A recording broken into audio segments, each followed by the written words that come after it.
So you want to make the giant balls of boom boom in the sky that have bright lights and they flash, and you usually set them off during the day that's the 4th in the month of July. Hey guys, welcome back to TutsByKai. I'm Kai, and today we are back in Blender 2.8 once again. We'll hit B to box select over our camera, our cube, and our lamp, hit delete. And then I'll go ahead and hit Shift A, and we'll add in an icosphere. And we will actually go, we'll leave it the way it is. Yeah, I was going to make it smaller, but it's fine. After this, pretty much this entire process is just particle system. So we'll go to the particle system tab right here, hit new, and we will go ahead, scroll on down to velocity first of all. And if we hit play for this, we just randomly hit play, you can see that they're just going to flow out like particles. We don't want that. We want it to end on the same frame it starts to give a little bit of an explosion feel. So we'll make the end frame 1, and we'll make the end frame of our scene 100, 100 out of 1,000, 100, and the end, the lifetime of our particles also 100. That looks good the way it is right there. So now you can see the particles kind of just explode and then fall out like that, which is not what we want because, you know, the fireworks don't usually just fall out of the sky. We'll go ahead and scroll all the way down. We can close velocity for a second. I'll scroll all the way down to field weights and turn gravity almost, we'll do half and then half of the half. So we'll do somewhere around 0.2, 0.25, something like that, maybe even a little bit lower for this initial firework blast. We're going to have 3 blasts that we're going to be doing today, maybe a little bit lower, so 0.099, looks pretty good. And then we will go ahead and downsize field weights. We don't need it anymore. Go to physics, and we can change this from Newtonian to fluid. And the reason we do fluid is because it has a much more actually, as you can see, it has a much more flowing type of atmosphere, which looks just a bit better for the base of the firework. We'll go ahead and get rid of that because we don't need it anymore. We'll also go to velocity and bump this velocity up to somewhere near 3. That looks pretty good, but it looks kind of clumpy right now, so we'll go to the source in emission, and we'll go to emit from and change it from faces to volume. Now you can see it looks much less chunky. It looks more particle-like. Now this is way too big, so I'm going to go ahead and downsize all of these and go to physics and change the mass of this fluid here to get it to be, I think it's the higher we go, the smaller it gets, if I'm not mistaken here. Multiply mass with size, by the way, we can also turn that on. We want this to be a bit small, so I don't remember which way to go. I think it's going up makes it smaller. Yeah, I think that's getting a bit smaller. So we'll just bump that up to 100. I'm gonna go ahead and open up render and turn this on object, by the way. We're not gonna be able to see anything, but that's alright. So we'll also uncheck emitter, and we'll hit Shift A, and we'll add in an icosphere.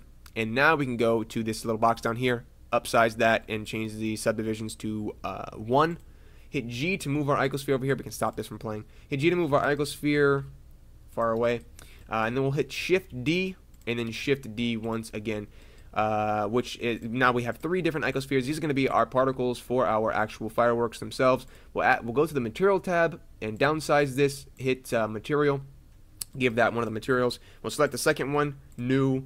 And the third one, new, obviously. And I think I'm gonna do yellow for the first one. And then we'll do blue for the first one, yeah.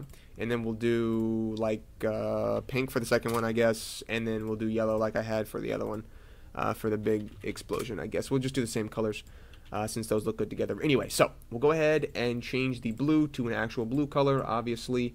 And all of these, we want these to all be emission. We should have did that before, but we can change all of these. Just hit principled and go to emission. So now all of them are emission shaders, which is what we need. We'll change the blue to a blue, the pink to a like reddish dark pink, like that, and then the yellow to a yellow. Looks good. That's like a green yellow, like that. Yeah, sure, it looks good. All right, and I also want to make it a little bit lighter, the yellow a little bit lighter. There we go. That looks pretty good to me. So what we can do now is, if I were to go ahead and hit rendered viewport shading on, you can see that we have all this stuff here. Turn overlays off. And if I go to the scene tab here, we can turn on bloom, and now we have a nice glow. I can go to the world tab and change our color to solid black, hit use nodes, and make sure that that is all set up. So there we go. If I turn the threshold for bloom all the way down, it'll be a better look, but I'm going to turn bloom off for the time being so we can see what we're doing a bit easier. And go back to the particle tab. We can add in the 2 other particle systems. So we'll call this one blue. Then we'll duplicate, hit this plus button to add a new one. And then we can go ahead and change these settings around here. We can play this once again.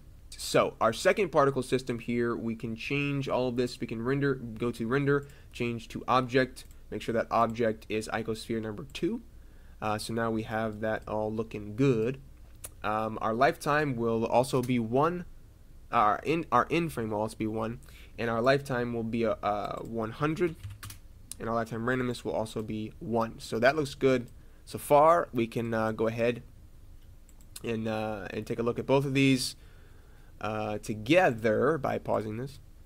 Take a look at blue here for a second. Blue, we need to change the instance object here to icosphere 001 so we can see it. There we go. That looks good. And our second particle system is looking good. So we can go to render viewport shading and see what this is looking like.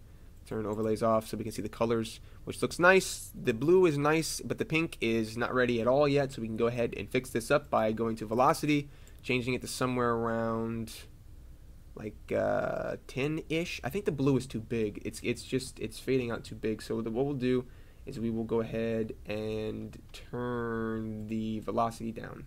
Way down, something like 0.2, 0.23, something like that maybe, and the randomize down as well, so 0.12 for that as well. So that looks better. We can go ahead and make sure all that's looking good for that. Now we can go back to the pink, and now the pink is way too big. We'll go down to field weights, and of course turn the gravity down quite a bit now. Looks good. We want these to fall a little bit faster than the blue particles though, so we can do something like that. I will go to randomize in velocity, turn randomize up a little bit. There we go. That's looking better. And the normal down some more because that's too big. Alright, that looks much better, and the randomize down as well. Yeah, okay. Looking good, and the gravity can go up a little bit, go down a little bit rather. Falling a little bit too fast. There we go. Looks a bit better. So 0.13 for the gravity. We can close that down. We can close object as well, and render tab. There we go.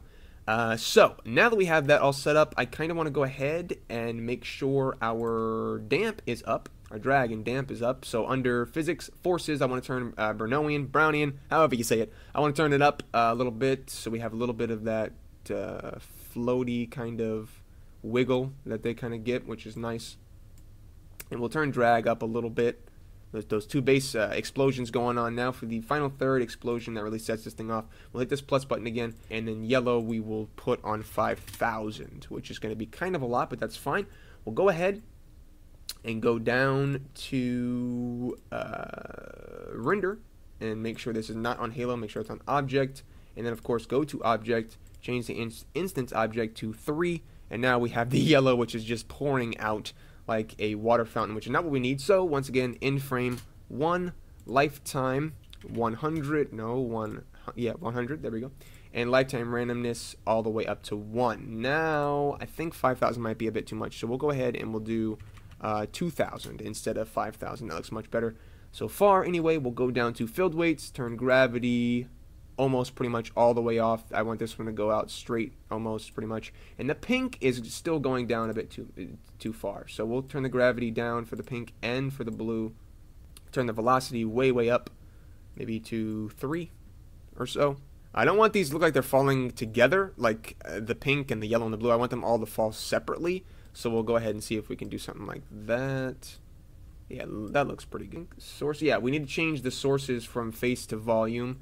That really makes a big difference. So in pink and yellow, we'll turn it from face to volume, and now that's much better, much more natural and less chunky and blocky. So that looks pretty good. But yeah, that's gonna be it for today's tutorial. I hope you guys enjoyed it. Play around with these settings. Anyway, like I said, I'll see you guys in the next tutorial. Hope you guys enjoyed it. I'll see you guys then. But until then, bye bye.